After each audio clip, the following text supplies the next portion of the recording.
never thought she'd see you two together.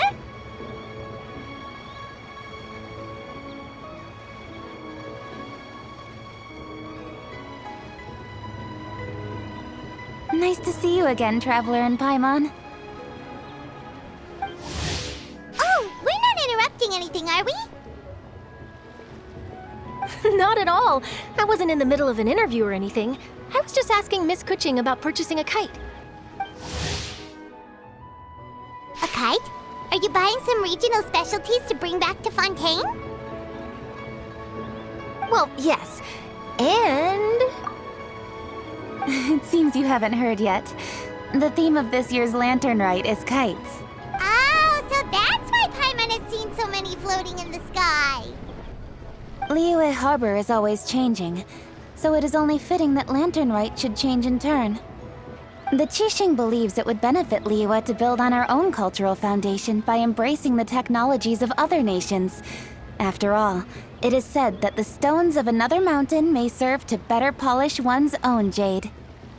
So, Ningguang organized a private meeting with Miss Charlotte to ask for her help in fostering cooperation with the right people. In the end, we decided to combine Liyue's traditional art of kite making with Fontaine's mechanical vertical lifting device. Mechanical lifting device? Sounds pretty impressive. But don't kites just use the wind to fly? Why would you need to add something mechanical? Well, you've actually just answered your own question, Paimon. How high and far a kite can fly depends as much on the weather conditions as on the skill of the person holding the string. But as soon as there's no wind, you can only flail about helplessly like a sweet flower medaka out of water. Experience doesn't matter at that point. Exactly. Liyue is now a nation ruled by humans, after all. It's about time we had the power to make a kite fly, don't you think? Plus, the easier we can make it to enjoy, the more people will want to participate. Right? I also thought it was a novel idea. Plus, it shouldn't cost much to do. With Miss Charlotte's help, everything has gone smoothly. Our new mechanical kites are already available to purchase from a stall in the harbor. We're having trouble keeping up with demand. We also gave quite a bit of thought to the price. We didn't want it to be too much more expensive than a traditional kite. Cool! Turns out you two and Ningguang like playing with toys just as much as Paimon! Toys? They're not exactly toys. You see, Miss Kuching? That does seem to be everyone's first reaction. Although kites are one of our most time-honored cultural relics, outside of their use in certain ceremonies, I suppose they're considered playthings more than anything now. But to me, there's so much more than that. Think for a second about how remarkable it is that a flimsy paper kite attached to a string has the capacity to touch the sky. It is this light piece of paper that also carries the weight of Liyue's cultural traditions.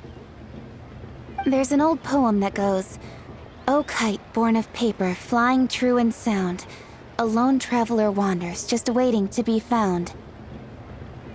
In the past, poets from Liyue used kites to symbolize a feeling of longing, or evoke the peacefulness of idyllic rural scenery.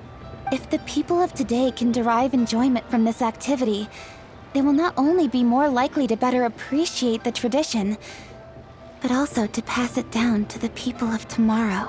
That's the Kuching we know, always thinking 5 steps ahead of anyone else. Well said, Miss Kuching. I've learned quite a bit myself. As long as you're willing to listen, I'm happy to share. I also know quite a lot about the various folk traditions related to kites. For example, whenever a kite blew away, people would say it was the Adepti that summoned the wind to take it away as an offering.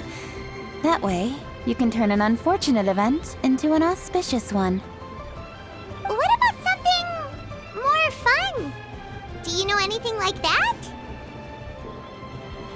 More fun. Let me think. Oh, I suppose we should first talk about how kites are made. My grandfather told me that back when he was a boy, children learn the art of kite making step by step from their elders. First, you use the thin strips of bamboo to construct the frame. Then, you draw a design of your choice on a piece of paper, paste it onto the frame, and tie on the string. Then, you look towards the sky and release the kite to soar among the clouds. Some people write down certain names or desires on their kites, cut the string, and let them fly free.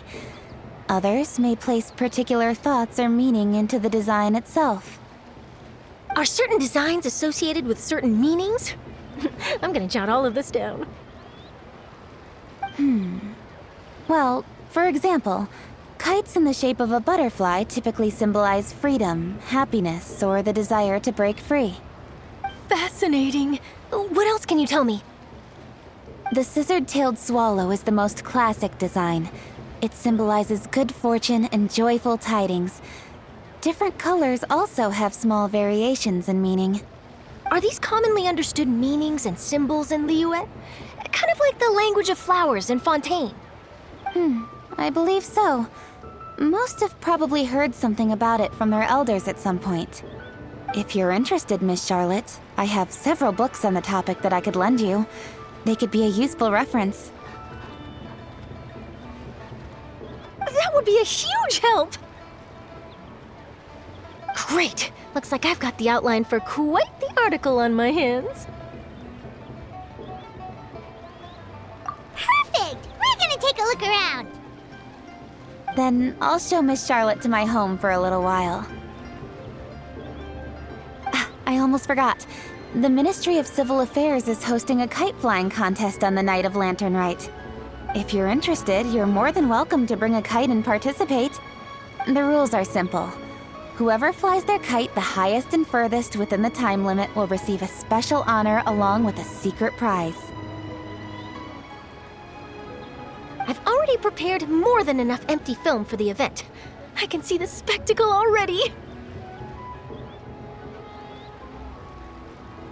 Oh, Paimon was on board the moment you said secret prize. Then I'll look forward to seeing your performance.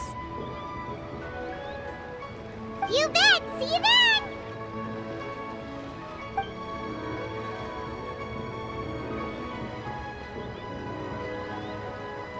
Wait, Traveler? Take a peek to your right. Do you see those two people lurking over there? Is it just Paimon? Or were they staring at us the whole time we were talking to Kuching and Charlotte just now? They seem fishy. Great, so it wasn't just Paimon. Do you think they could be treasure hoarders? They always seem to be stirring up trouble during Lantern Rite. Oh, Paimon's sick of waiting around for something bad to happen. We should strike first, you know. Foil their plans before they even begin. You go right, Paimon will go left.